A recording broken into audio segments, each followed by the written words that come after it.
ambapo operesheni ya kuwasaka na kuwaokoa watu 4 wa familia moja katika mbuga ya wanyama ya Tsavo Mashariki tayari imefanikiwa kuwapata wote wakiwa salama. Rubani wa helikopta iliyokuwa kwenye operesheni hiyo ndiye aliyefanikiwa kuwaona akiwa angani karibu na kambi ya Kabaguchi katika eneo tambarare la Yatta.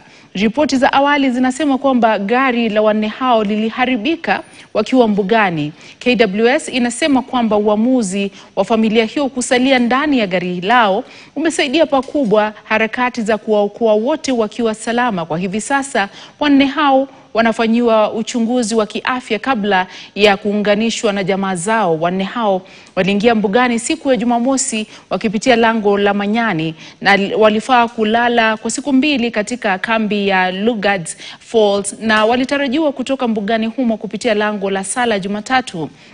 Ilibanika majira ya saa 2 usiku hapo jana kwamba hawakutoka kama ilivyofaa, na hapo ndipo operesheni ya kuwatafuta ilipoanza jana. Mtazamaji, ni taarifa za kuridhisha ambapo tulikuarifu awali kuwa kuna familia moja ambao walikuwa wametoweka, wazazi 2 na watoto 2. Taarifa nzuri zinazotufikia sasa ni kwamba wote wamepatikana wakiwa salama, na tunazidi kuwaombea na kuwatakia kila laheri.